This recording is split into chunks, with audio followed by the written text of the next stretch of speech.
The voice hit him before the warmth did. Hey, hey you, what do you think you're doing? Staff Sergeant Derek Holt's words carried across the mess hall like artillery, sharp and designed to wound. Every head at every table turned toward the doorway where the old man stood, rain dripping from a field jacket held together with safety pins and prayers. The fluorescent lights buzzed overhead, casting harsh shadows across the gaunt face, the hollow cheeks, the silver stubble that hadn't seen a razor in weeks. But what Holt didn't see, what nobody in that mess hall understood yet, was that in exactly 40 minutes, he would be begging for forgiveness from a man whose name was whispered with reverence in every Army unit that had ever studied the Vietnam War. Ezra Whitmore didn't move. His boots, wrapped in plastic bags against the morning rain, left small puddles on the industrial tile. His hands hung at his sides, still and patient, though something in the way they rested there spoke of a discipline that went deeper than mere stillness. He was 68 years old. He weighed perhaps 140 pounds, and he had not eaten a hot meal in 11 days. I asked you a question. Holt strode forward, his pressed uniform immaculate, his boots reflecting the overhead lights. The mess hall had gone quiet. Soldiers at their breakfast trays watched with the uncomfortable fascination of witnesses to an accident unfolding in slow motion. This is a military facility, not a homeless shelter. You need to leave. Now. Just looking for a meal, Sergeant. Ezra's voice came out rough, hoarse from disuse. He cleared his throat. I can work for it. Dishes, floors, whatever you need. Holt laughed. It was a sound designed to carry, to perform for the audience of young soldiers watching from their tables. Work for it. He turned to address the room, arms spread wide. You hear that? You want to work for it. Like this is some kind of soup kitchen. He turned back to Ezra, stepping closer, close enough that the old man could smell the coffee on his breath. This facility serves soldiers. Real soldiers. Not whatever you are. A few nervous chuckles scattered through the room. Most of the soldiers looked away, suddenly very interested in their scrambled eggs. One young private, a woman with sharp eyes and a phone already in her hand, watched without blinking. If you're watching this story from anywhere in the world, we'd love to know where you're joining us from. Drop a comment below telling us your city or country. And if stories like this one about courage, sacrifice, and second chances speak to you, please consider subscribing to our channel. Your support helps us to share more incredible true stories that honor the forgotten heroes among us. Now, let's continue. Ezra's posture shifted almost imperceptibly. His shoulders drew back a fraction of an inch. His chin lifted. It was automatic, unconscious, the muscle memory of 1,000 formations bleeding through decades of deterioration. Yes, Sergeant. I understand, Sergeant. Don't. Holt's finger jabbed toward Ezra's chest. Don't you sergeant me. You don't get to talk to me like you're one of us. Look at yourself. He gestured broadly at Ezra's torn jacket, his matted gray hair, the grime that had settled into the creases of his weathered skin. You're a disgrace. You're exactly what happens when people give up, when they're too weak to handle the real world. The words landed like blows. Ezra absorbed them without flinching, his eyes fixed on a point somewhere past Holt's shoulder, the way a man learns to do when surviving requires becoming invisible. His hand drifted toward his chest, toward the shape beneath his threadbare shirt, the metal that hung there on a chain that had not left his neck in 47 years. From the kitchen doorway, a man appeared. He was broad-shouldered, dark-skinned, with gray threading through close-cropped hair. His white chef's coat was spotted with grease, and he held a spatula loosely in one hand. Master Sergeant Calvin Okonkwo, retired, had spent 22 years in the Army before trading his uniform for an apron.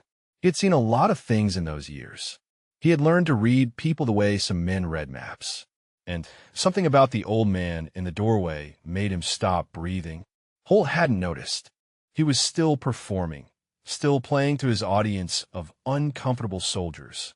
I've about half a mind to call the MPs right now. Trespassing on a military installation. That's a federal offense, you know that? You probably don't know anything except where to find your next bottle. I don't drink, Sergeant. The words were quiet but clear. Holt's eyes narrowed. Something in the old man's tone had shifted. It was still respectful, still soft, but underneath it now was something that sounded almost like steel. "Excuse me?" I said, "I don't drink, Sergeant." Ezra met his eyes. "Haven't touched alcohol in 43 years. Made a promise." Holt stepped closer, close enough now that their chests nearly touched. "A promise, right?" He reached out and grabbed Ezra's arm, fingers digging into the flesh just above the elbow. "Let me tell you something about promises. You don't get to make promises anymore. You don't get to be anything anymore. You're nothing. You understand me? Nothing." Calvin watched from the kitchen doorway. His spatula slipped from his fingers and clattered to the floor, but he didn't notice. His eyes were locked on the place where Holt's grip had pushed up the old man's sleeve. Just an inch, maybe two, but enough to reveal the edge of something beneath the grime and weathered skin. A tattoo, faded green ink, decades old, but still visible. The corner of what looked like a horse's head. And beneath it, numbers, coordinates. Calvin's heart stopped. He had seen that tattoo before. Not on this old man, on another old man. A man who had raised him, who had told him stories every night before bed, who had died 10 years ago with those same coordinates inked into his own forearm. His father, who had talked every single day about a sergeant. A man they called Shepherd. A man who had carried him bleeding through a kilometer of jungle while the world exploded around them. A man who had called in artillery on his own position rather than let his soldiers die. A man who had saved 34 lives in a single night in a valley whose name Calvin had learned before he could read. The spatula lay forgotten on the floor. The eggs on the grill began to burn. Calvin Okonkwo stood frozen in the doorway while Staff Sergeant Derek Holt continued his performance, oblivious to the fact that he had just grabbed the arm of a legend. "I'm going to give you one chance," Holt said, his voice carrying across the silent mess hall. "One chance to walk out that door before I have you dragged out.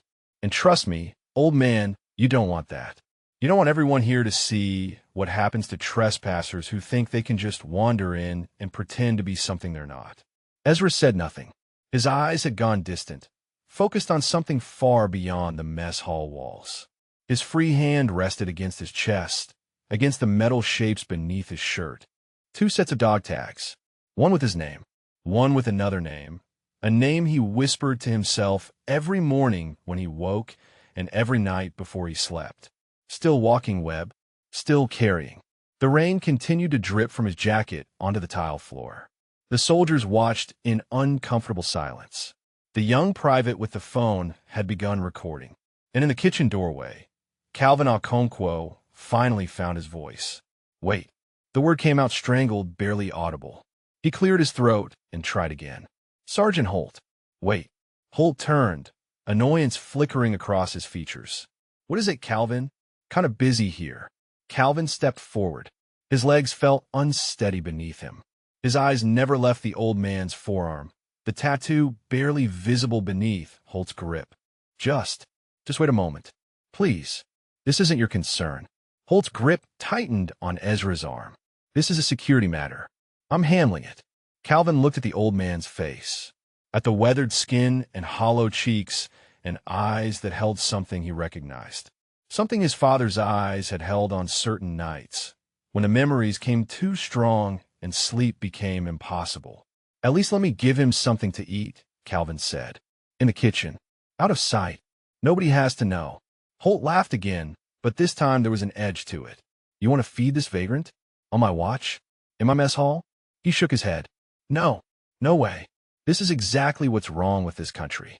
People wanting handouts instead of working. People pretending to be something they're not." He yanked Ezra toward the door, and in that moment, as the old man stumbled forward, his sleeve rode up another inch. Calvin saw the full tattoo now, the horse's head of the 1st Cavalry Division. The coordinates beneath it, numbers he knew by heart because his father had traced them with his finger 1,000 times. 14.9167 degrees north, 107.8417 degrees east. The Ai Drang Valley, November 1967, the place where his father should have died. The place where a sergeant called Shepard had held a collapsed perimeter for 19 hours with 7 wounded men. The place where 34 soldiers had survived because one man refused to let them fall. Calvin's hands began to shake. "Sergeant Holt," he said, and this time his voice carried. This time the steel was audible. "Stop." Holt paused, surprised by the tone. His grip loosened slightly on Ezra's arm, and in the silence that followed, every soldier in the mess hall heard what Calvin Okonkwo said next. "That tattoo. Those coordinates. What did you serve?" Ezra's eyes focused. For the first time since entering the mess hall, something like life flickered in their depths. He looked at Calvin, really looked at him, and something in his expression shifted, as though he were seeing not a stranger in a chef's coat, but a ghost of something he had known long ago. The rain continued to fall outside. The eggs continued to burn on the grill, and Staff Sergeant Derek Holt stood between them, still gripping the arm of a man whose name would make him weep before the hour was over. The question hung in the air like smoke after gunfire. What did you serve? 3 words that opened a door Ezra Whitmore had kept locked for decades. He looked at the cook, at the gray threading through his close-cropped hair, at the way his hands trembled at his sides, and something stirred in the depths of his memory. Something about the shape of his face, the set of his jaw. But before he could answer, the morning pulled him backward. Not to this mess hall with its fluorescent lights and hostile stares, but to another morning. 4 hours earlier, when the world was still dark and the only witness to his ritual was the silent stone. He had walked 3 miles through the pre-dawn blackness, the same 3 miles he walked every Sunday without fail. 11 years of Sundays. 572 visits to the same grave in Section 14, Row 7 of the Fort Campbell Cemetery. His boots knew the path so well he could have walked it blind. Past the gap in the perimeter fence where the chain link had rusted through. Past the old maintenance shed with its collapsed roof. Past the rows of white markers standing at attention in the darkness like soldiers who would never stand down. Webstone was simple, white marble, standard issue, identical to the thousands of others that surrounded it. Corpo del Warrener, Webster, Kentucky, 1st Cavalry Division, Vietnam, November 14, 1967. But to Ezra, it was the only stone in the entire cemetery. The only one that mattered. He had lowered himself to the ground beside it, his knees protesting the cold earth, and pressed his palm flat against the marble. The stone was always cold, even in summer, as if the warmth of the living world could never quite reach the places where the dead rested. "Morning, brother," he had whispered. "Still here, still walking." The words were the same every week. A promise renewed, a debt acknowledged. 47 years since Webb had bled out in his arms in a jungle that smelled like cordite and copper and fear, and Ezra had never missed a Sunday. Not when the VA lost his paperwork. Not when the shelters turned him away. Not when winters got so cold he thought his bones might shatter. He had pulled the photograph from his pocket, laminated now, the edges soft from decades of handling. 2 young men in jungle fatigues, arms around each other's shoulders, grinning at the camera like death was something that happened to other people. Ezra had been 21 in that photograph. Webb had been 19. Neither of them had known that in 6 days, only one of them would walk out of the Ia Drang Valley. The memory came whether he wanted it or not. It always did, sitting beside that stone. The night the perimeter collapsed. The screaming on the radio. 7 men wounded and the NVA pushing through the tree line like a tide that would not stop. He had called for artillery, knowing what it meant, knowing the shells would fall close enough to kill them all if the coordinates were wrong by even a few meters. "Danger close," he had said into the radio. His voice had been calm. He remembered that. Calm and steady while the world exploded around him. Fire mission. Grid coordinates to follow. Danger close. The shells had fallen like the wrath of God.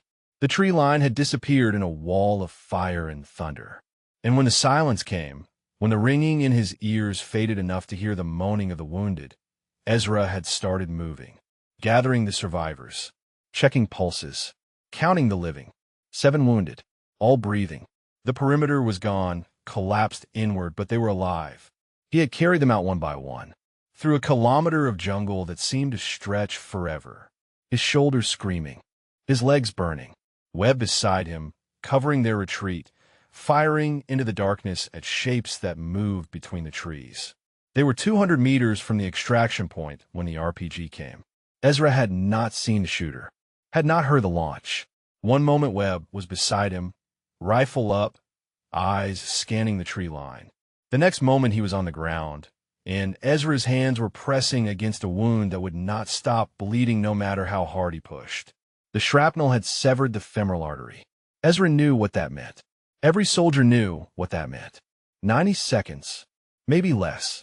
Hold on, he had said. Just hold on. We're almost there. But Webb had smiled. That same easy smile from the photograph. The smile that had convinced Ezra to re-enlist. The smile that had gotten them through 3 tours of a war that ate young men like candy. You got them out, Shep. Webb's voice had been fading. His hand had found Ezra's, had pressed something cold and metal into his palm. That's all that matters. Now go home. Promise me. Go home. Ezra had promised. With Webb's blood on his hands and the sound of helicopters in the distance, he had promised. And then Webb had died. Quietly. Without drama. Just a breath that went out and never came back in. Ezra had carried his body to the extraction point anyway. Had refused to leave him in the jungle. The medics had tried to take Webb from his arms, and Ezra had nearly killed them. It had taken 4 men to pry his fingers loose. That was 47 years ago, and Ezra had never gone home, had never been able to. How could he go home when Webb never would? How could he live in a warm house, sleep in a soft bed, eat hot meals, when a man who had saved his life was rotting in the cold Kentucky earth? The VA had tried to help in the beginning, but Ezra had not wanted their help, had not wanted their therapy or their medication or their programs designed to reintegrate broken men into a society that had no place for them. He had wanted only one thing: to keep walking, to keep carrying, to honor the promise he had made to a dying friend, even if he could never quite figure out what going home actually meant. So he had walked through cities and towns and stretches of highway that seemed to go on forever, through shelters that smelled like despair and underpasses that smelled like urine and forests that smelled like nothing at all. He had walked until his feet bled, and then he had kept walking. And every Sunday, no matter where he was, he had found his way back to Webb's grave. The sunrise had come eventually, painting the white stones in shades of gold and pink.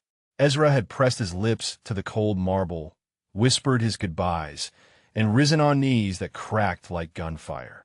That was when he had smelled it. Bacon, eggs, coffee, the mess hall on the other side of the cemetery fence. The smell had drifted across the manicured grass like a memory of a life he had left behind. His stomach had clenched. 11 days since his last hot meal. A can of beans he had found behind a gas station, eaten cold because he had no way to heat them. He had not planned to go to the mess hall, had not planned to do anything except walk back to his camp in the woods and wait for another week to pass. But his feet had carried him there anyway, as if they belonged to someone else, as if some part of him still believed he had a right to sit among soldiers and be fed. And now here he was, standing in the doorway, while a young sergeant with clean hands and a pressed uniform told him he was nothing. The cook's voice pulled him back to the present. What did you serve? Ezra looked at him, really looked at him, and saw something in his eyes that he had not seen in a long time. Not pity, not disgust, something else. Recognition. Holt's grip tightened on his arm. I asked you a question too, old man. I asked you to leave. But Ezra was not looking at Holt anymore. He was looking at the cook, at the shape of his face that reminded him of someone, at the trembling hands and the tears forming in the corners of his eyes. Placo Province, Ezra said. His voice was stronger now, clearer. The voice of a man who had once commanded other men in the darkest places on earth. November 1967. The cook made a sound, a small sound like something breaking. I drang, Ezra said. 1st Battalion, 7th Cavalry. And the cook's knees buckled. Calvin caught himself on the edge of a table, his hand scattering a tray of half-eaten eggs across the floor. The clatter of silverware against tile rang through the silent mess hall like an alarm. Every soldier in the room was watching now, forks frozen halfway to mouths, conversations abandoned mid-sentence. Something was happening, something none of them understood. Holt released Ezra's arm and took a step back, confusion flickering across his features. "What the hell is wrong with you, Calvin? You having a stroke or something?" Calvin did not answer. Could not answer. His throat had closed around words that would not come. He stared at the old man in the torn field jacket, at the faded tattoo, now fully visible on his forearm, at the coordinates inked into weathered skin in the same shade of green that had marked his father's arm for 60 years. His father had traced those numbers with his finger so many times, sitting in his armchair in the living room of their small house in Louisville, telling the story again and again until Calvin could recite it from memory. The night the perimeter fell, the sergeant who refused to let anyone die. The sound of artillery falling so close the concussion knocked him unconscious. Waking up in the sergeant's arms, being carried through the jungle while tracer rounds split the darkness overhead. Shepherd, his father had said. That was his call sign. Shepherd, because he never lost a single man in his flock.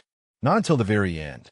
Calvin had grown up on that story, had built his entire understanding of courage and sacrifice around the image of a faceless sergeant carrying wounded men through hell.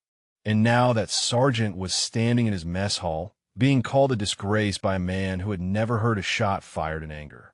"You're him," Calvin whispered. The words came out broken, barely audible. His eyes were burning. "You're really him." Holt looked between them, his confusion curdling into irritation. "Him who? What are you talking about?" "He's a homeless vagrant who wandered onto a military installation. That's all he is." "Shut up." The words came out of Calvin's mouth before he could stop them. 2 decades of military discipline, of respect for rank, of keeping his head down and his mouth closed, and he had just told a staff sergeant to shut up. But he did not care. Could not care. Not now. Holt's face went red. "Excuse me?" "I said shut up." Calvin straightened, his hand still trembling, but his voice growing stronger. "You have no idea. No idea who you're talking to. No idea what you've done." "What I've done." Holt's voice rose, playing again to the audience of soldiers who watched with widening eyes. "I've done my job. I protected this facility from a trespasser.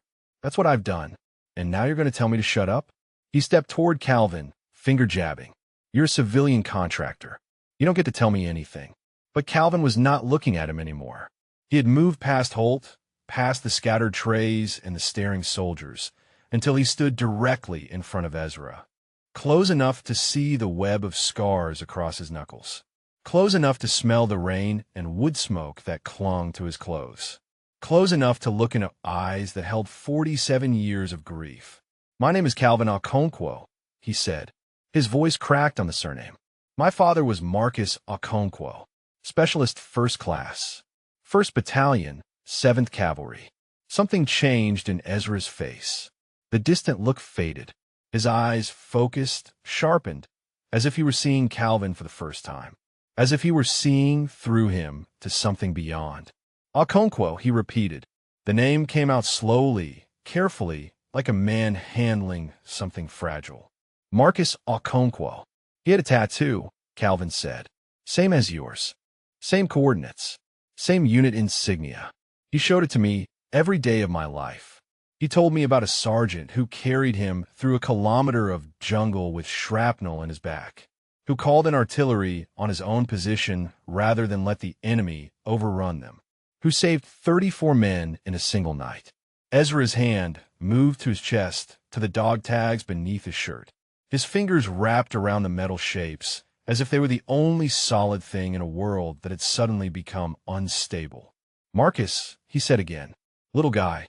Couldn't have weighed more than 130 pounds. Had a picture of his girl in his helmet." Calvin nodded, tears spilling down his cheeks now. "That was my mother.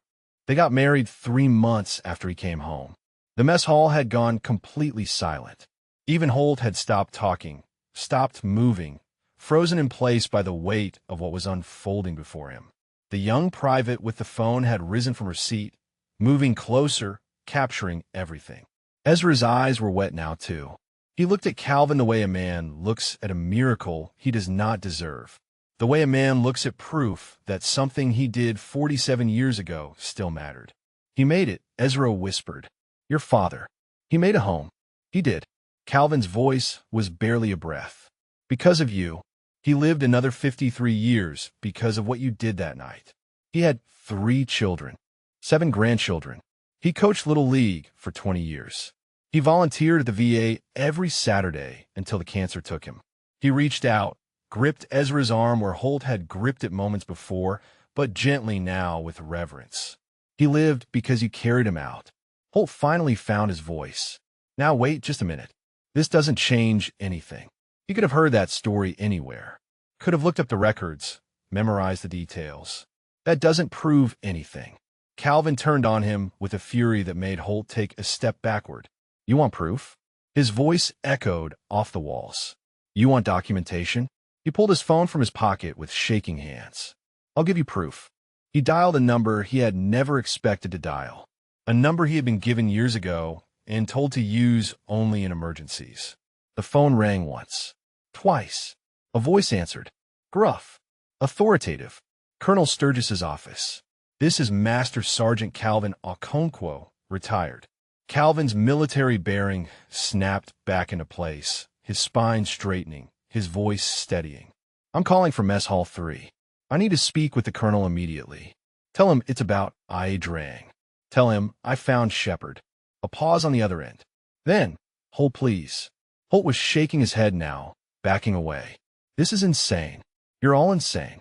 He looked around at the soldiers watching from their tables, seeking support, finding none. I was doing my job. I was just doing my job. No one responded. No one looked at him. Every eye in the room was fixed on the old man in the torn field jacket, on the tears streaming down his weathered cheeks, on the way his hand gripped Calvin's arm like a drowning man gripping a lifeline. Your father, Ezra said. His voice was rough with emotion. I think about him. All of them. Every day. He talked about you every day, too. Calvin could barely speak through his tears. Every single day until he died. He said you were the bravest man he ever knew. He said he owed you everything. And in the kitchen behind them, the eggs had burned to black. The smoke detector began to shriek. But nobody moved to silence it. Nobody moved at all. Because in that moment, in that mess hall, something sacred was happening. A debt 47 years old was finally being acknowledged. And Staff Sergeant Derek Holt, standing alone and unnoticed near the door, was beginning to understand exactly how badly he had miscalculated.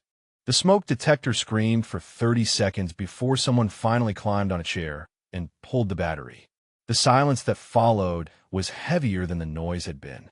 Soldiers sat frozen at their tables. Holt had retreated to the doorway, arms crossed, face cycling through expressions he could not control. And in the center of the room, Calvin Okonkwo stood with his hand still gripping the arm of a man he had spent his entire life wanting to meet. Ezra's mind was somewhere else. The mess hall had faded, replaced by a darkness lit only by muzzle flashes and the distant glow of illumination rounds drifting down on parachutes. The smell of burned eggs became the smell of cordite and blood. The hum of refrigeration units became the thump of rotor blades in the distance, too far away, always too far away. He was back in a valley. November 14th, 1967. The night everything changed. They had been moving through the jungle for 6 hours when the ambush came. Second platoon had been on point, pushing through elephant grass that rose above their heads when the tree line erupted in automatic weapons fire. Ezra remembered the sound, like 1,000 hammers striking metal all at once, like the world tearing itself apart at the seams. Down, he had shouted. Everyone down. But down did not matter when the fire was coming from 3 directions. The NVA had waited until second platoon was deep in the kill zone before springing the trap. Bodies fell in the first seconds. Good men, men with wives and children and dreams that would never be fulfilled. They fell, and they did not get up. Ezra had dragged 4 wounded soldiers into a bomb crater while bullets cracked overhead. The radio operator was one of them, his chest a ruin of blood and shattered ribs, but still breathing, still conscious enough to hand Ezra the handset. Get us out of here, Sergeant. His voice had been a wet whisper. Please. Ezra had called for support, called for medevac, called for anything that could reach them before the NVA closed the noose. But the answers that came back were wrong. Bad weather, heavy contact across the valley, assets unavailable. Help would come, but not for hours. Maybe not until morning. They did not have until morning. The perimeter collapsed at 0300. 3 separate assault waves, each one pushing closer than the last. By the time the third wave broke against their position, Ezra had 7 wounded men around him and a rifle that was so hot he could smell the handguard burning. That was when he made the decision. The artillery battery was 3 kilometers away, close enough to reach them, but only if the coordinates were perfect. Danger, close meant shells falling within 100 meters of friendly positions. What Ezra was about to request would bring them within 50. Maybe less. Bravo 6, this is Shepard. Fire mission. Grid coordinates to follow. Danger close. I authenticate November Echo. A pause on the radio. Then a voice, tight with fear. Shepard, confirm danger close. Those coordinates put the impact inside your perimeter. Ezra had looked at the men around him. At Marcus Okonkwo with a shattered leg, still clutching a photograph of his girl. At Tommy Birch with both hands pressed against his stomach, trying to hold in what was spilling out. At Webb, his spotter, his best friend, who met his eyes and nodded once. Confirmed, Ezra had said. Danger close. Fire for effect. The shells had come screaming in like the voice of an angry god. The jungle had disappeared in a wall of fire, so bright it burned afterimages into his retinas. The concussion had knocked him flat, driven the air from his lungs, turned the world into a ringing silence that seemed to go on forever. When he opened his eyes, the assault had stopped. The NVA were pulling back, dragging their dead through the shattered trees. And around him, impossibly, his men were still breathing. They had survived, but surviving was not the same as escaping. They were still a kilometer from the extraction point, still surrounded by enemy forces regrouping for another push, and half his men could not walk. So Ezra had carried them, one by one, across his shoulders through jungle so thick he could barely see the man in front of him. His legs had screamed. His back had felt like it was breaking.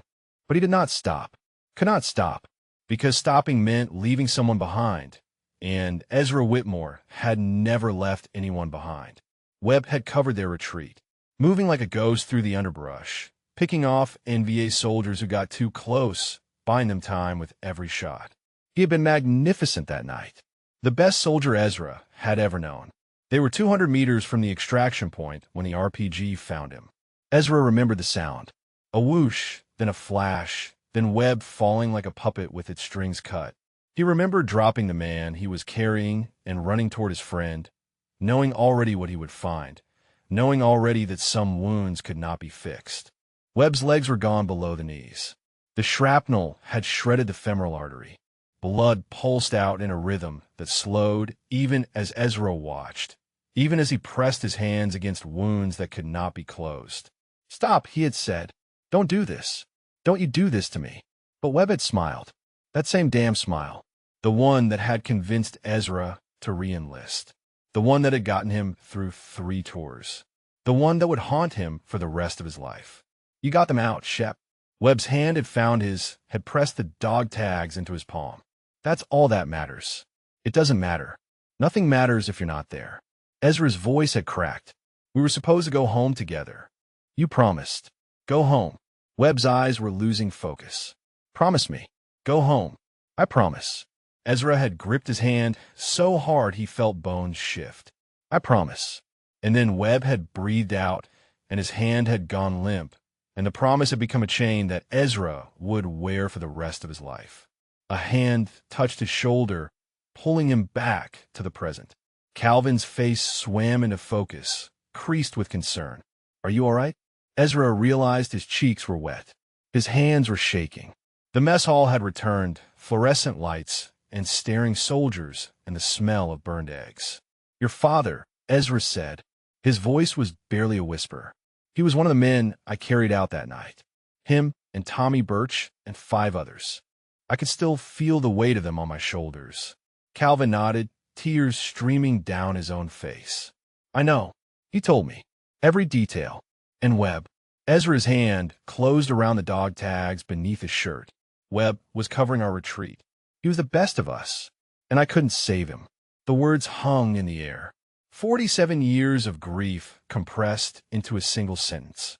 From the doorway, Holt's voice cut through the silence.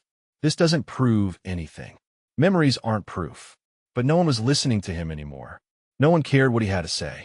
Because Calvin had pulled out his phone again, and on the screen was a photograph. A photograph of a young man in jungle fatigues, arm around another soldier's shoulders, grinning at the camera. The same photograph Ezra carried in his pocket. My father gave me this, Calvin said. He told me if I ever found you, I should show it to you. He said you would know what it meant.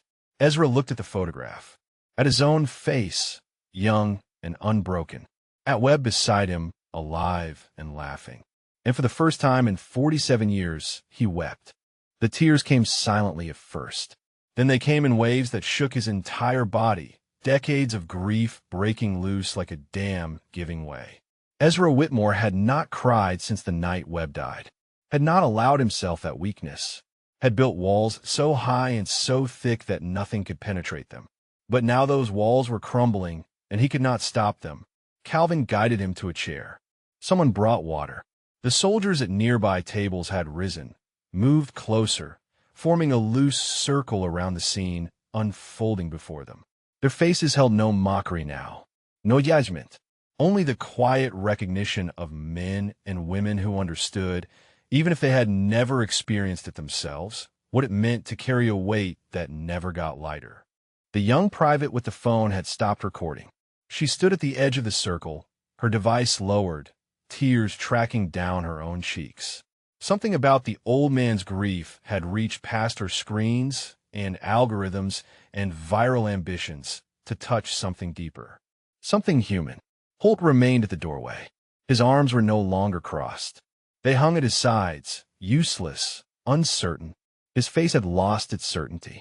The performance he had been giving had run out of script, and now he stood exposed as what he was. A man who had mistaken appearance for substance, authority for wisdom. The phone in Calvin's pocket buzzed. He pulled it out, glanced at the screen, and his spine straightened. Colonel Sturgis is on his way, he said quietly. 5 minutes. Holt's face went pale. The colonel? You called the base commander? Calvin did not look at him, did not acknowledge the question. His entire attention was focused on Ezra, on the man his father had spoken of with such reverence that Calvin had grown up believing Shepard was more myth than man. Take your time, Calvin said softly. Just breathe. Ezra's hands were pressed flat against the table, steadying himself. The shaking had begun to subside, but the tears kept coming, silent now, tracing lines through the grime on his weathered face. He looked at the photograph on Calvin's phone, at Webb's face, frozen forever at 19. I tried to keep my promise, Ezra said. His voice was raw. I tried to go home, but every time I got close, I saw his face. Every time I started to feel safe, I heard his voice. How could I go home when he never would? Calvin nodded slowly. He did not offer platitudes, did not tell Ezra that Webb would have wanted him to be happy. He had heard enough of those empty phrases after his own father died to know how hollow they sounded. Instead, he simply listened. I thought if I suffered enough, it would balance out. Ezra's eyes were fixed on a point far beyond the mess hall walls. If I was cold enough, hungry enough, alone enough, maybe it would pay back what I owed. Maybe the universe would stop punishing me for being the one who lived. A murmur passed through the watching soldiers. Some of them were crying now, too. Others stood rigid, jaws tight, fighting their own battles with emotions they had been trained to suppress. But it never did, Ezra continued. 47 years.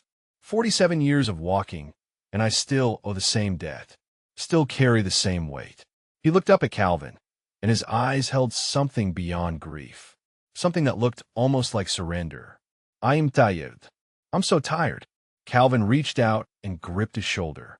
My father carried weight too, he said. He told me once that the men who didn't come home, they didn't leave us behind to suffer. They left us behind to live. He said the best way to honor the dead was to live a life worth their sacrifice. Ezra shook his head slowly. I don't know how to do that anymore. I forgot how long time ago. The mess hall doors swung open before Calvin could respond. Colonel Raymond Sturgis strode through them with the purposeful gait of a man who had spent 35 years in uniform. He was tall, silver-haired, with the kind of presence that made conversations stop and spines straighten. Two aides flanked him, but he waved them back as his eyes swept the room. They landed on Holt first. The staff sergeant had snapped to attention, his face a mask of barely controlled panic. At ease, Sturgis said. His voice was calm, measured, revealing nothing. Then his gaze moved past Holt, past the circle of soldiers, past Calvin, until it found the old man seated at the table. He studied Ezra for a long moment, took in the torn jacket, the plastic-wrapped boots, the hollowed cheeks, and trembling hands. Then his eyes dropped to the forearm where the sleeve had ridden up, to the tattoo with its faded horse head and precise coordinates. Sturgis had written 2 books on the Vietnam War, had spent years researching the IA Drain campaign for his doctoral thesis. He knew the coordinates inked into that weathered skin better than he knew his own phone number. His breath caught. Good Lord, he said softly.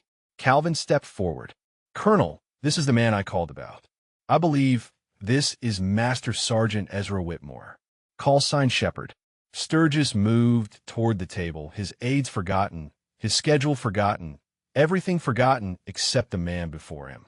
He had studied Shepard's actions for years, had used the IA Drang engagement as a case study in leadership under fire, had wondered, more than once, what had happened to the sergeant who had called in artillery on his own position to save 34 men. Master Sergeant Whitmore, Sturgis said. He did not ask for proof, did not demand documentation. Something in Ezra's eyes, something in the way he held himself even in his brokenness, told Sturgis everything he needed to know. I've been looking for you for 15 years. Ezra looked up at him with confusion. The groundskeepers at the cemetery, Sturgis continued. They told me years ago that someone was visiting Corporal Webster's grave every Sunday. Someone who came before dawn and left before the gates opened. I tried to find out who, tried to catch them in the act, but they were always gone before I could get there. He paused, his voice thickening. I never imagined it was you. Holt stepped forward, his voice cracking with desperation. Sir, I had no way of knowing. He was trespassing. I was following protocol. Sturgis turned to look at him. The gaze was not angry. It was worse than angry. It was disappointed. Staff Sergeant, he said quietly, we will discuss your conduct later. Right now, I need you to be silent. Holt's mouth opened, then closed.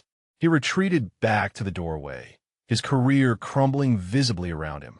Sturgis turned back to Ezra, pulled a chair from a nearby table, and sat down across from him, ignoring the watching soldiers, ignoring the phones that had reappeared in hands throughout the room.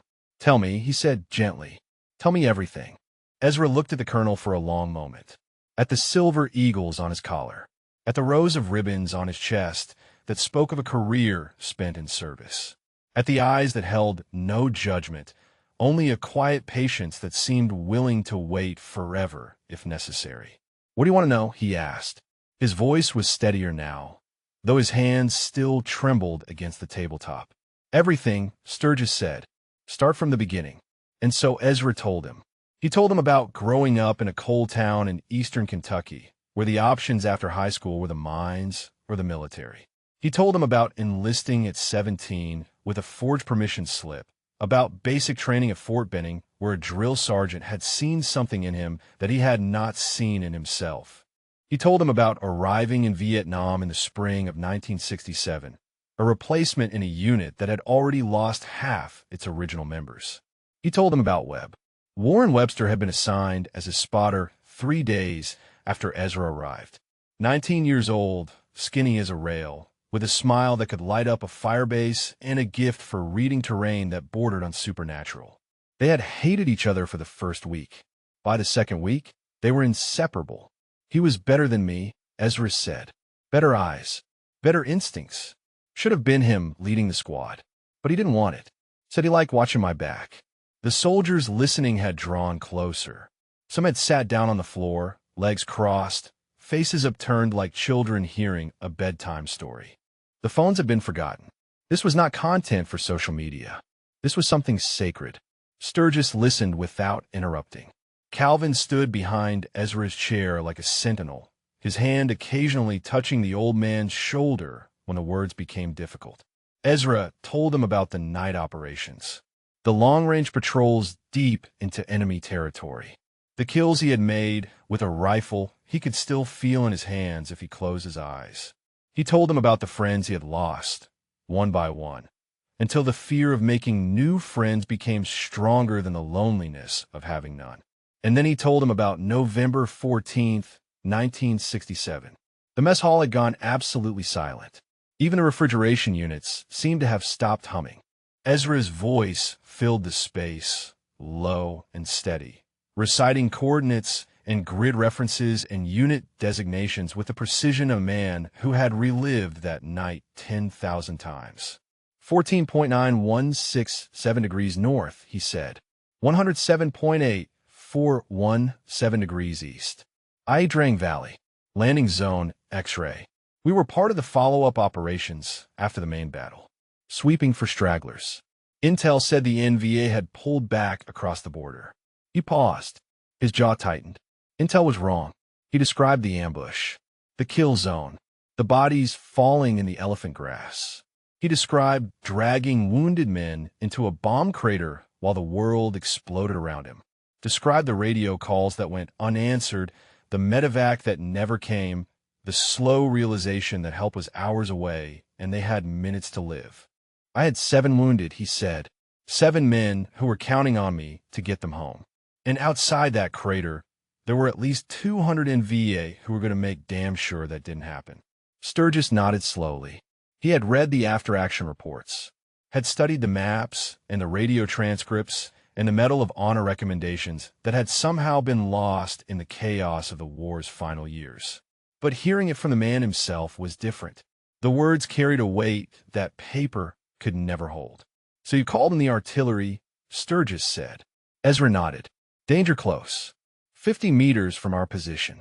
Maybe less. He looked down at his hands. I knew what I was asking. Knew there was a chance the shells would land on us instead of them.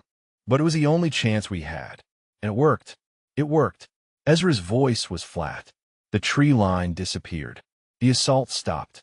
And when the smoke cleared, my men were still breathing. All of them, Sturgis said. Every single one of the 34 soldiers in your sector survived that night. Because of what you did. Ezra shook his head. Not all of them. The name hung unspoken in the air. Everyone in the room knew who he meant. The man whose grave he visited every Sunday. The man whose dog tags hung against his chest next to his own. Tell me about getting them out, Sturgis said gently. Ezra's eyes grew distant again. One at a time, he said. Across my shoulders. Through a kilometer of jungle that felt like 100. Webb covered our retreat. Picked off every NVA soldier who got too close. He saved us over and over that night. And then, 200 meters from the extraction point, an RPG came out of nowhere. His voice cracked. He stopped speaking. His hand moved to his chest, pressing against the metal shapes beneath his shirt. Calvin stepped forward, his own voice thick with emotion. My father told me about that moment. He said he heard the explosion. Said he tried to crawl toward it, but his leg was shattered. He said he could hear you screaming. I wasn't screaming, Ezra said quietly. I was begging. Begging God. Begging the universe. Begging anyone who would listen to let him live. His fingers tightened around the dog tags. But nobody was listening. The silence stretched. Somewhere in the back of the room, someone was weeping openly. Holt had not moved from his position near the door, but his face had changed. The arrogance was gone. In its place was something that might have been shame. Sturgis reached across the table and placed his hand over Ezra's. Master Sergeant Whitmore, he said, what you did that night was one of the most extraordinary acts of courage in the history of the Vietnam War. The men you saved went home to their families. They had children, grandchildren. They lived full lives because you refused to let them die. Ezra looked up at him. But Webb didn't. Webb died because I wasn't fast enough. Wasn't good enough. No. Calvin's voice was firm. Webb died because war is cruel and random and unfair. He died covering your retreat so you could save 34 men. He died being exactly what he wanted to be, a soldier who made a difference. Ezra stared at him, at the face that reminded him so much of Marcus Okonkwo, at the son of a man he had carried through hell 47 years ago. Your father, Ezra said slowly. He really made it? He really had a family? Calvin smiled through his tears. 3 kids, 7 grandkids, 22 years in the army, retired as a first sergeant. He lived until he was 73 years old. And every single day of that life, he talked about you. Something shifted in Ezra's eyes. Something that had been locked away for decades. A door opening just a crack. Light filtering into a room that had been dark for far too long. He made it, Ezra whispered. He actually made it home. The words seemed to unlock something in Ezra's chest. He repeated them under his breath like a prayer. He made it home. He made it home. All those years of wondering. All those nights lying awake in shelters and under bridges, haunted by the faces of the men he had carried, never knowing if his sacrifice had meant anything at all. And now here was proof. Living, breathing proof. Marcus Okonkwo's son, standing before him with his father's jaw and his father's eyes, telling him that the weight he had carried had been worth something after all. Calvin pulled his phone from his pocket again. He scrolled through photographs with trembling fingers until he found what he was looking for. Then he turned the screen toward Ezra. This is my family, he said. My wife, my 3 daughters, my father's grandchildren. Ezra looked at the photograph, at the smiling faces gathered around a Thanksgiving table, at the abundance of food and the warmth of the lighting and the obvious love that radiated from every pixel. This is what you gave us, Calvin continued. This is what your courage created. Every birthday, every Christmas, every graduation and wedding and first step and first word. All of it exists because of what you did that night.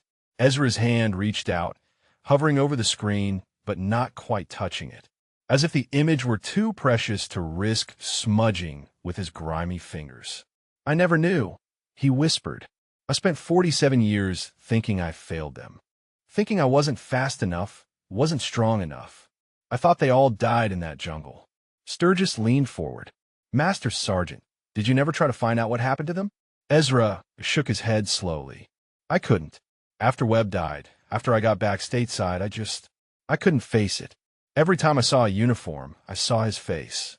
Every time someone thanked me for my service, I wanted to scream at them that I didn't deserve it, that the wrong man came home. He fell silent. The mess hall held its breath. I was in the VA hospital for 3 months. Ezra continued. Wounds, infection, malaria.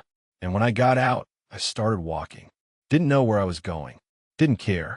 Just knew I couldn't stay still. If I stayed still, I had to think. And if I thought, I had to remember. Sturgis exchanged a glance with Calvin. The same unspoken understanding passed between them. This was not just survivor's guilt. This was 47 years of self-imposed exile. A man who had sentenced himself to a life of suffering because he could not forgive himself for surviving. The young private who had been recording earlier stepped forward hesitantly. Her phone was in her pocket now. Her face was streaked with tears she had not bothered to wipe away. Master Sergeant, she said. Her voice was barely above a whisper. I'm Private Shun. I've been in the Army for 8 months. And I just want you to know that what you did, what you sacrificed, that's why I enlisted. Stories like yours. Heroes like you. Ezra looked at her with confusion. I'm not a hero. With respect, sir, Sturgis said quietly, you don't get to decide that. The men you saved decided it. Their families decided it. History decided it. He paused. You called in artillery on your own position. You carried 7 wounded men through a kilometer of hostile jungle. You held that perimeter for 19 hours when any other soldier would have broken. That's not failure, Master Sergeant. That's the definition of heroism. But Webb would have died for nothing if you hadn't gotten those men out. Calvin's voice was firm. Don't you understand? His sacrifice meant something because you made it mean something. You honored him by saving those lives. Ezra sat very still. The words washed over him like water over stone, slowly eroding the walls he had built around himself. He wanted to believe them, wanted so desperately to believe that the 47 years of suffering had not been necessary. That web would not have wanted him to live like this. He reached beneath his shirt and pulled out the dog tags. 2 sets on a single chain. He held them in his palm, looking at the names stamped into the worn metal. "I talk to him," Ezra said softly. "Every morning, every night. I tell him about my day, about the weather, about the birds I see and the stars I watch and the dreams I have when I could sleep." He looked up at Calvin, at Sturgis, at the circle of soldiers who had gathered around him. "I know he can't hear me. I know he's gone, but I can't stop." "Nobody expects you to stop," Sturgis said. "Talking to the people we've lost, that's not weakness. That's love." Ezra's fingers closed around the dog tags. "Love," he repeated, as if testing the word. "I don't know if I remember what that feels like." Calvin crouched down beside his chair. "Then let us show you," he said. "Let us help you remember." For a long moment, Ezra did not respond. His eyes were fixed on the dog tags in his hand, on the names that had defined his existence for nearly half a century. The offer hung in the air between them, a lifeline extended across a chasm of grief and guilt and years of self-inflicted isolation. He could refuse, could walk out of this mess hall and disappear back into the woods, back into the anonymous suffering that had become his entire identity. No one would stop him. No one would force him to accept help he did not want. But something had shifted, something in the way Calvin looked at him, something in the photograph of the family that existed because of a choice he had made in a jungle 47 years ago, something in the faces of the young soldiers who watched him with reverence instead of disgust. He thought of Webb, of the last words his friend had spoken. "Go home. Promise me. Go home." 47 years. 47 years of trying to keep that promise while believing he did not deserve to. And now, finally, a man was offering him a chance. "I don't know how," Ezra said. His voice cracked. "I don't know how to let anyone help me anymore." Calvin smiled. The same smile Ezra remembered on Marcus Okonkwo's face, half a century and half a world away. "That's okay," Calvin said. "We'll figure it out together." And in the doorway of the mess hall, Staff Sergeant Derek Holt watched in silence as everything he thought he understood about strength and weakness, about service and sacrifice, crumbled into dust. Sturgis rose from his chair and turned to address the room. His voice carried the weight of command, but beneath it was something softer, something almost reverent. "I want everyone to understand what happened here today," he said. His eyes swept across the soldiers, the cooks, the staff who had gathered to witness. "This man standing before you is Master Sergeant Ezra Whitmore, Distinguished Service Cross, Silver Star, 2 bronze stars with Valor Device, 3 Purple Hearts." He paused, letting the words sink in. And that's just what made it into the official record. A murmur rippled through the crowd. Some of the soldiers exchanged glances. Others stared at Ezra with new eyes, seeing past the torn jacket and matted hair to something they had not recognized before. Sturgis continued. "On November 14th, 1967, Master Sergeant Whitmore was leading a patrol in the Ia Drang Valley when his unit was ambushed by a numerically superior enemy force. When the perimeter collapsed and rescue was hours away, he made a decision that should have killed him. He called an artillery danger close on his own position to break the enemy assault. The words hung in the air. Danger close. Every soldier in the room knew what that meant, knew the courage required to make that call. When the smoke cleared, Sturgis said, he carried 7 wounded men through a kilometer of hostile jungle to the extraction point, one by one, on his shoulders, while his spotter provided covering fire. He saved 34 lives that night, 34 men who went home to their families because Ezra Whitmore refused to let them die. Ezra sat motionless, his eyes fixed on the floor. He had not heard his record spoken aloud in decades, had not wanted to hear it. Every word felt like a weight pressing down on his shoulders, reminding him of all the things he had tried so hard to forget. The man who gave covering fire that night, Sturgis continued, was Corporal Warren Webster. Call sign Webb. He was killed by an RPG 200 meters from safety. Master Sergeant Whitmore carried his body the rest of the way. refused to leave him behind. Calvin placed his hand on Ezra's shoulder. The touch was gentle, grounding.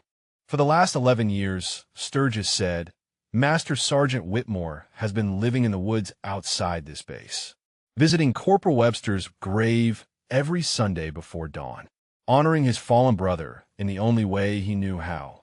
His voice thickened, and this morning he came here asking for a meal. Just a meal, and he was treated like a criminal. All eyes in a room turned to Holt. The staff sergeant had gone pale. His hands hung at his sides, fingers twitching. He opened his mouth to speak, but no words came out. Staff Sergeant Holt, Sturgis said.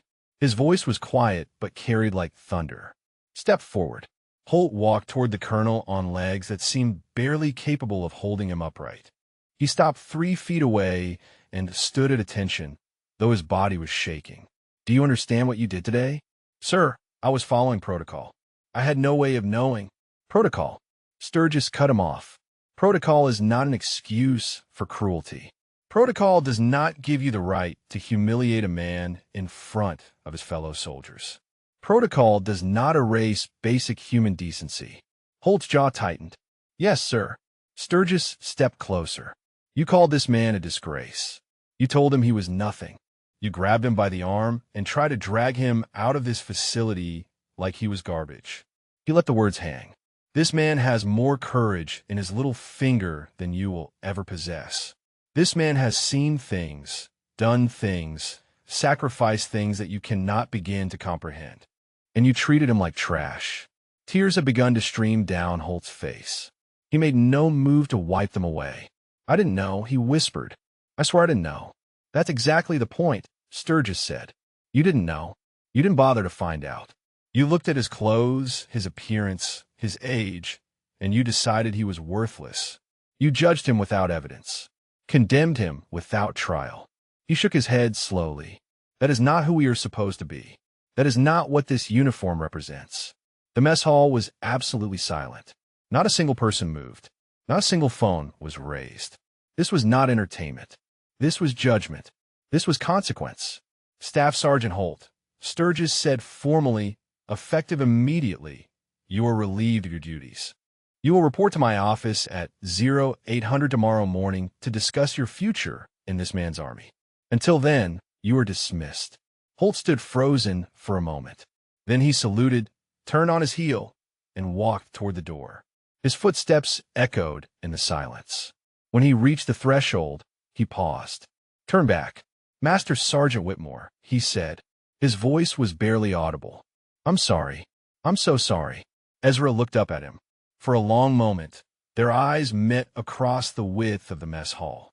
The young man who had everything and understood nothing. The old man who had nothing and had seen everything. I forgive you, Ezra said quietly. You didn't know. How could you know? Holt's face crumpled. He nodded once, then disappeared through the doors. The silence stretched.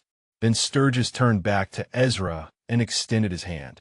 Master Sergeant Whitmore, he said, on behalf of the United States Army, I apologize for how you were treated today, and I would be honored if you would allow me to buy you that meal you came here for. Ezra looked at the extended hand, at the colonel's ribbons and eagles and the sincerity in his eyes, at Calvin standing beside him, still weeping quietly, at the young soldiers who watched with faces full of awe and grief and something that looked like hope. He reached out and took the colonel's hand. I like that, he said. I like that very much. And somewhere, in a place beyond pain and memory and 47 years of grief, Ezra could almost hear Webb laughing. That same easy laugh from a jungle that existed now only in dreams. The laugh that said, finally, Shep, finally. They gave him a seat at the center table, the one reserved for visiting dignitaries and generals passing through. Calvin disappeared into the kitchen and returned minutes later with a tray piled high with eggs, bacon, toast, hash browns, and a cup of coffee so fresh the steam rose from it like incense. Ezra stared at the food. His hands trembled as he reached for the fork. He could not remember the last time anyone had placed a meal in front of him without pity or conditions, without expecting something in return. Take your time, Calvin said, sliding into the seat across from him. There's more where that came from. The first bite broke something loose inside him. The eggs were hot. The bacon was crisp. The coffee was strong and bitter and perfect. Ezra ate slowly at first, then faster, his body remembering a hunger he had trained himself to ignore. Tears streamed down his face as he chewed, mixing with the food, but he did not stop. Could not stop. The soldiers in the mess hall had not dispersed. They sat at their tables or stood along the walls, watching in respectful silence. Some had returned to their meals, but their eyes kept drifting back to the old man at the center table. The old man who had once been a legend, who was becoming one again. Sturgis sat beside Ezra, asking nothing, demanding nothing. He understood that some moments required silence, that some wounds needed to be witnessed rather than analyzed.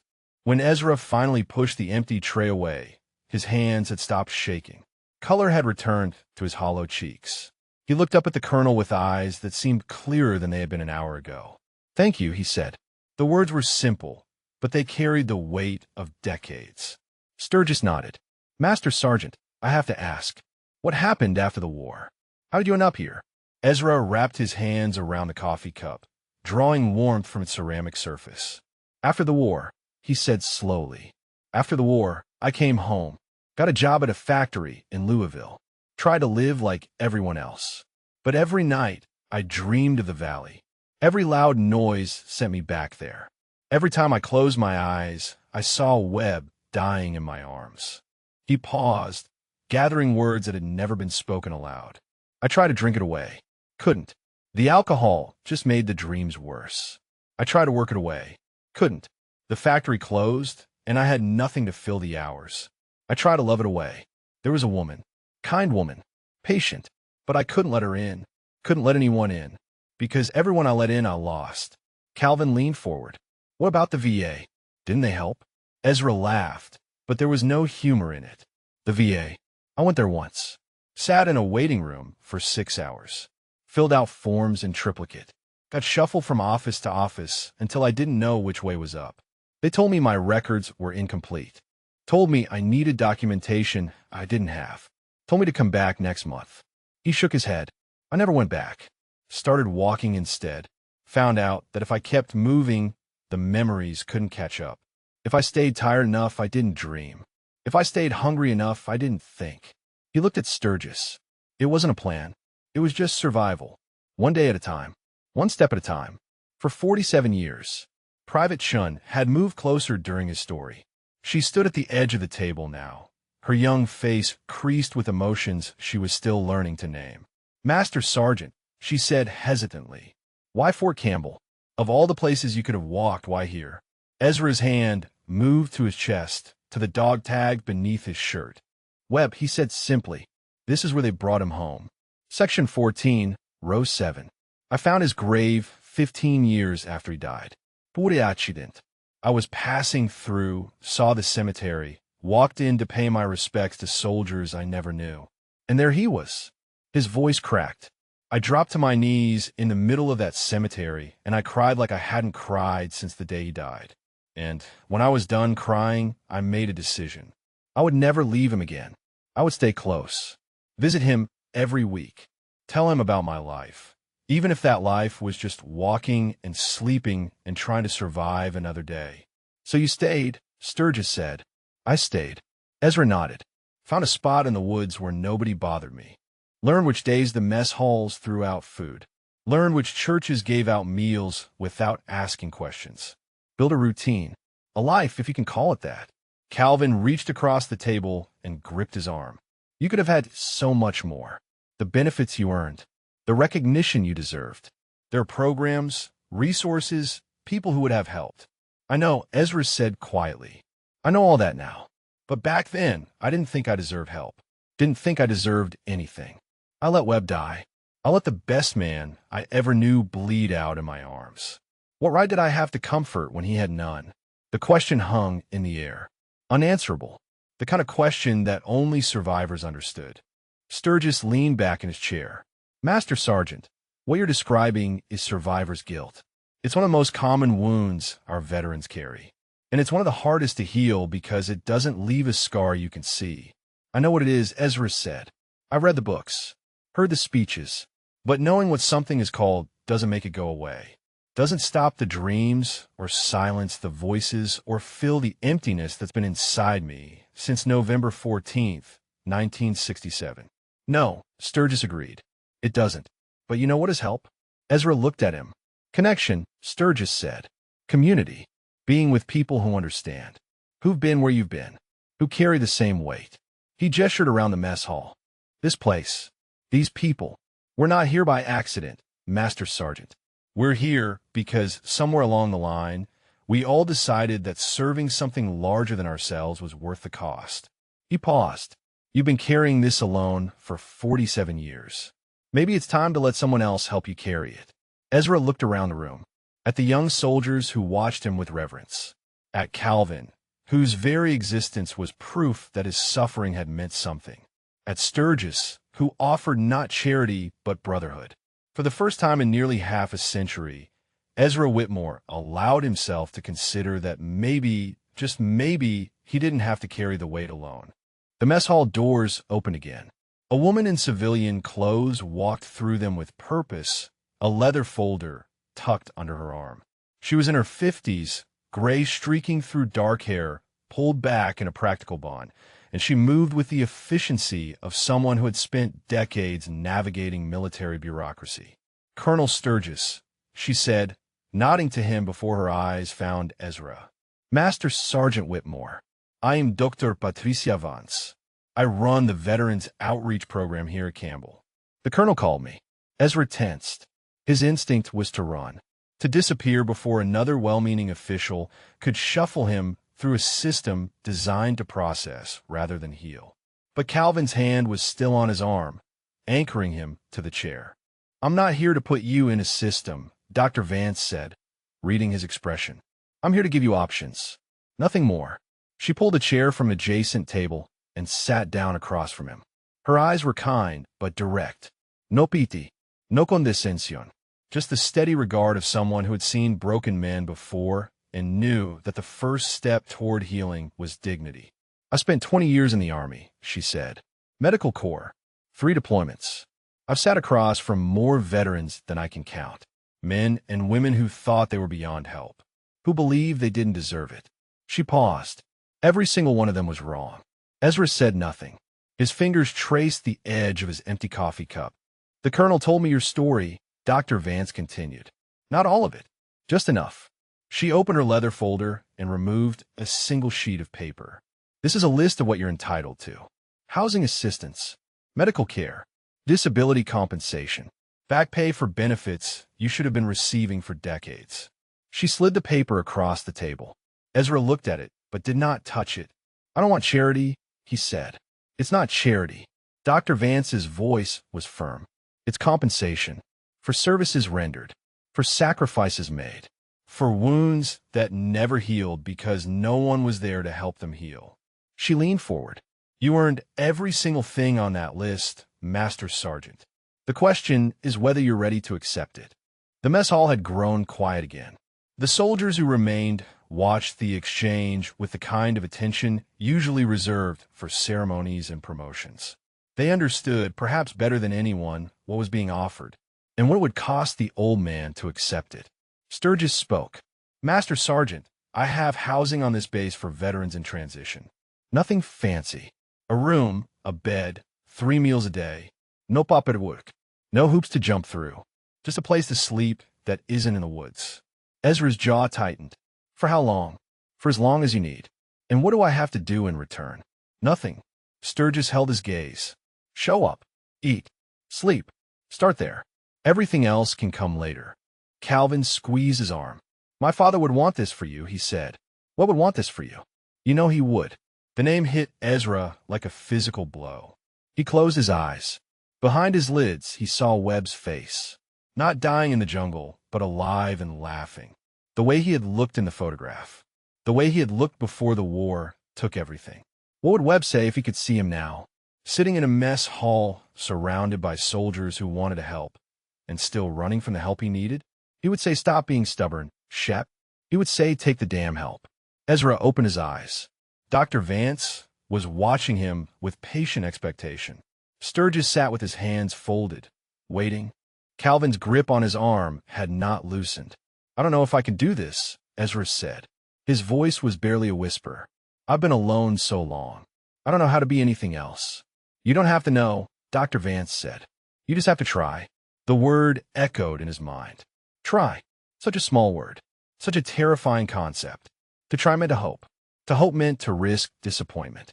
And Ezra had spent 47 years avoiding hope, because hope was the thing that hurt most when it died. But Webb had hoped until his last breath that Ezra would get the men out. Had hoped enough to give his life for it. And the men had gotten out. Marcus Okonkwo had gone home and had children and grandchildren and a life that stretched decades beyond that jungle. Hope had not failed Webb. Webb had given his hope to Ezra, and Ezra had made it real. Maybe it was time to do that for himself. "Okay," Ezra said. The word came out rough, uncertain. "Okay, I'll try." Calvin made a sound that was half laugh, half sob. He pulled Ezra into an embrace so sudden and fierce that the old man stiffened in surprise. But then, slowly, his arms came up. His hands pressed against Calvin's back. And for the first time in 47 years, Ezra Whitmore allowed himself to be held. The mess hall erupted. Soldiers who had been watching in silence began to applaud. Some cheered.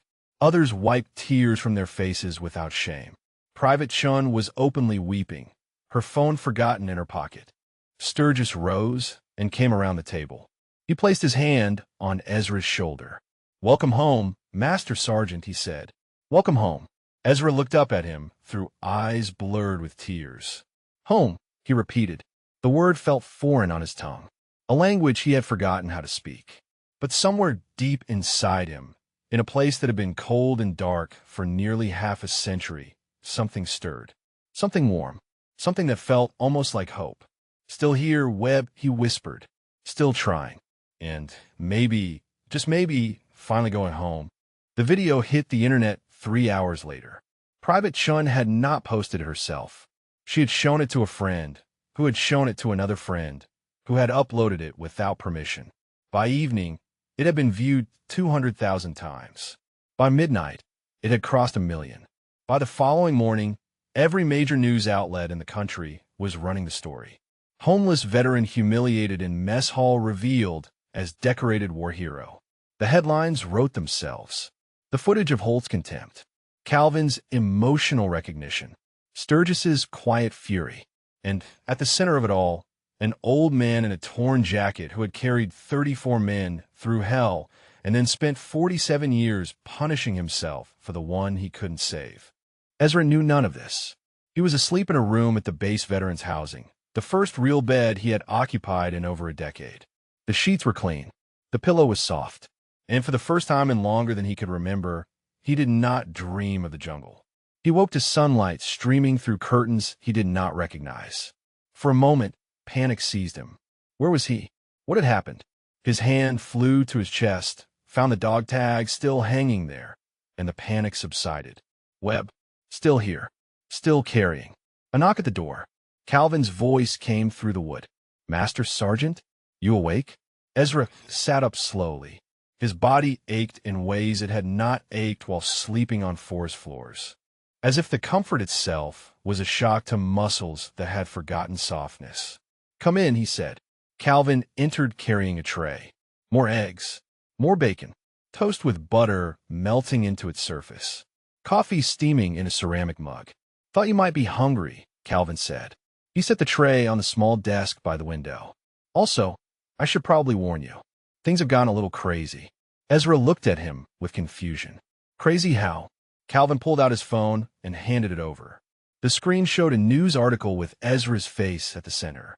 A photograph someone had taken in the mess hall, capturing the moment when the tears had begun to fall. "You're famous," Calvin said. "The whole country knows your story." Ezra stared at the screen. He did not know how to process what he was seeing.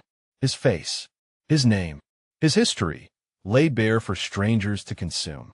"I didn't want this," he said quietly. "I know." Calvin sat on the edge of the bed. "But maybe some good can come from it." He paused.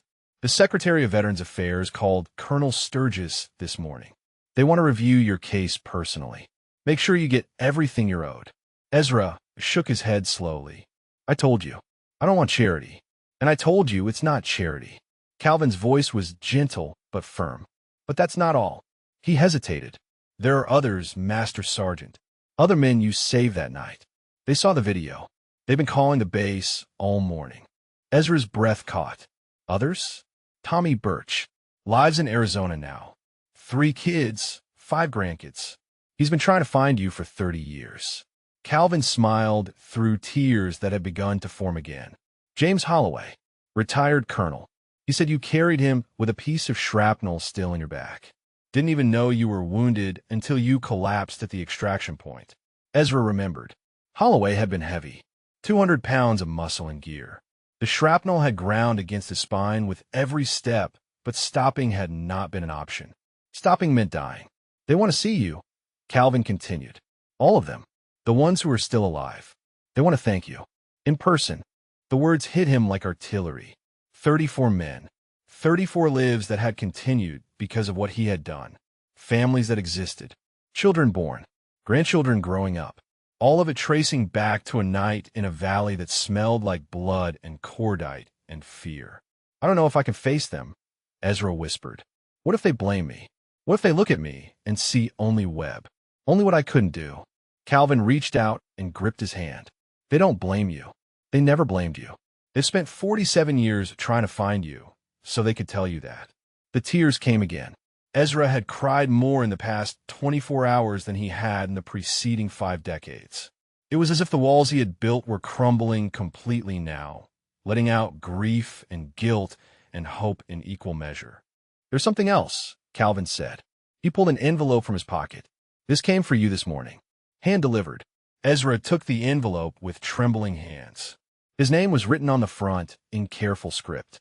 Master Sergeant Ezra Whitmore, USA, retired.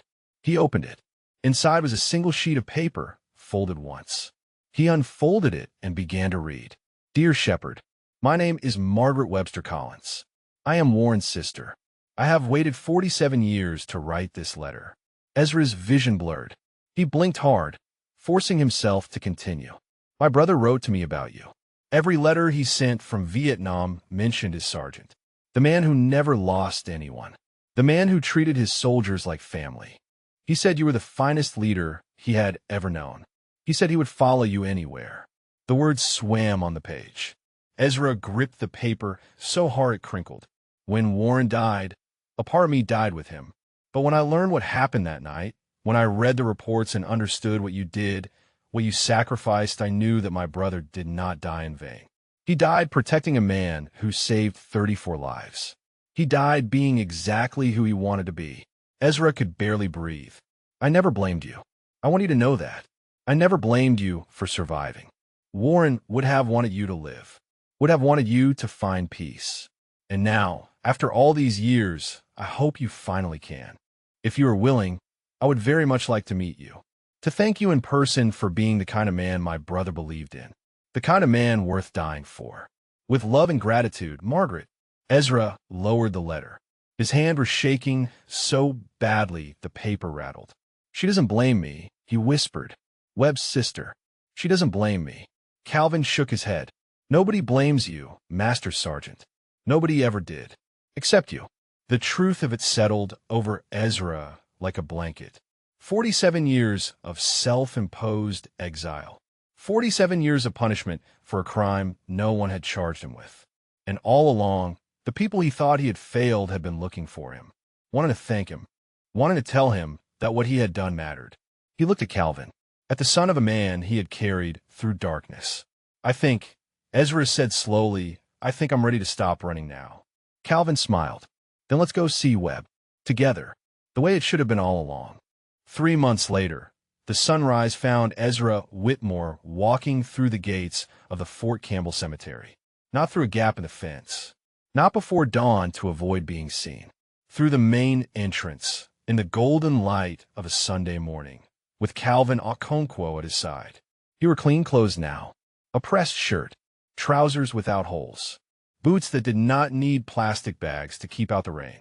His hair was trimmed, his beard neat, his cheeks no longer hollow with hunger. He looked like a different man, but his hand still moved to his chest every few minutes, touching the dog tags beneath his shirt. Some things did not change. Some things should not change. They walked in comfortable silence through rows of white stones. Ezra knew the path by heart, could have walked it blind.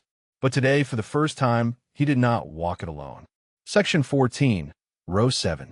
The stone stood where it had always stood, white marble catching the morning light. Corporal Warren Eve. Webster, Kentucky. 1st Cavalry Division. Vietnam, November 14th, 1967. Ezra lowered himself to the ground beside it. His knees protested less than they used to. The veterans' housing had a physical therapy program. He had resisted at first, but Dr. Vance had been persistent, and the results spoke for themselves.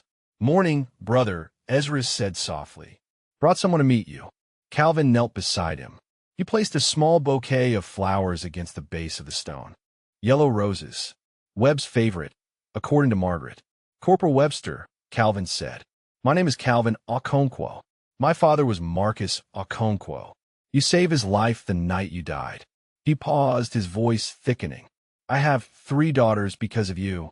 They have lives and futures because you gave covering fire while this man carried my father to safety. I wanted you to know that. I wanted to say thank you." The silence stretched. Wind moved through the cemetery, rustling the flags that stood at intervals among the stones. Ezra reached out and pressed his palm against the marble. "Still cold. Always cold. I met your sister," he said. "Margaret. She's got your smile. Same laugh, too. She told me stories about when you were kids. About the time you tried to build a raft and nearly drowned in the creek behind your house. About how you always wanted to be a soldier, even when you were 5 years old." He paused. "She doesn't blame me, Webb. None of them do. All these years I thought I was carrying guilt, but it turns out I was carrying a weight I built myself. You never put it on me. They never put it on me. I did that." Calvin placed his hand on Ezra's shoulder. "I'm living in the housing now," Ezra continued. "Got a room with a window that faces east. I watch the sun come up every morning and I think about you. About that morning when the helicopters finally came and I carried you out. About the promise I made." His voice cracked. "I'm still trying to figure out what going home means. But I think maybe it doesn't mean a place. I think maybe it means people. Connections. Letting someone else help carry the weight." He looked at Calvin. "Your buddy Marcus? He raised a good son. A good man. And that man found me when I needed finding." Calvin wiped his eyes. "Did what my father would have wanted." Ezra nodded slowly. "I've been doing some work," he said to the stone. "Dr. Vance set me up with a group. Other veterans. Guys who've been where I've been. Some of them are from your war. Some from the ones that came after. We sit in a circle and we talk about the things that haunt us." He almost smiled. "First few times, I couldn't say a word. Just sat there like a stone. But then one day, I opened my mouth and the words came out. Told them about you. About the night you died. About 47 years of trying to outrun a ghost." The wind picked up, carrying the scent of cut grass and morning dew. "They didn't judge me," Ezra said. "They understood. Some of them are carrying their own ghosts. Their own promises they think they broke. And I realized something. I'm not the only one. There are thousands of us out there. Million, Meb, walking around with weights we think we have to carry alone." He reached into his pocket and pulled out a worn piece of paper. A photograph, laminated and soft at the edges. 2 young men in jungle fatigues, arms around each other's shoulders. "I've been talking to the others," he said. "Tommy Birch, James Holloway, the rest of them. We're putting together a reunion. All the survivors from that night. Families, too. Margaret's coming. Calvin's bringing his wife and daughters." He traced his finger over Webb's face in the photograph. "We're going to tell stories about you. Make sure nobody forgets." The silence settled again. Peaceful now. The weight that had pressed on Ezra's shoulders for 47 years had not disappeared entirely, but it had shifted, become something he could bear, something he did not have to bear alone. "I'm still going to come every Sunday," Ezra said. "That's not changing. You're stuck with me, brother. Always have been." He pressed his lips to his fingers, then touched them to the stone. "But I'm going to try something new. I'm going to try to live. Really live. Not just survive. Not just walk from one day to the next waiting for it to end. He took a breath. I'm going to let these people help me. I'm going to help them back. And maybe, somewhere along the line, I'll figure out what going home actually means. Calvin helped him to his feet. They stood together before the stone, two men connected by a sacrifice made before one of them was born. Still here, brother, Ezra whispered. Still carrying, but not alone anymore. They walked back through the cemetery as the sun climbed higher. At the gates, a young private was waiting. She snapped to attention when she saw them. Master Sergeant Whitmore, she said. Her voice trembled slightly with nerves. I'm Private Shun. I don't know if you remember me. Ezra studied her face. The young woman from the mess hall. The one with the phone. I remember, he said. I wanted to apologize. For the video. I never meant for it to spread like that. I never meant to invade your privacy. Ezra was quiet for a moment. Then he reached out and placed his hand on her shoulder. That video, he said slowly, that video found me 34 families. Found me Webb's sister. Found me people I thought I'd lost forever. He met her eyes. Don't apologize. Sometimes the things we don't plan turn out to be exactly what we needed. Private Chin's face broke into a smile. Tears spilled down her cheeks. If this story moved you, if it reminded you that second chances are possible, that heroes can be found in the most unexpected places, please subscribe to our channel. And right now on your screen, you'll see another incredible story waiting for you. Click it, watch it, and remember, every person you pass on the street has a story. Some of them might just be legendary. Thank you for watching. Ezra turned back for one last look at the cemetery, at the rows of white stones standing at attention, at the place where his best friend lay waiting for a reunion that would come someday, but not yet. Not yet, because Ezra Whitmore had finally learned what Webb had been trying to tell him all along. Going home didn't mean stopping. It meant starting to live again, starting to hope again, starting to carry the weight with others instead of alone. Still walking Webb, he whispered, but I think I finally know where I'm going.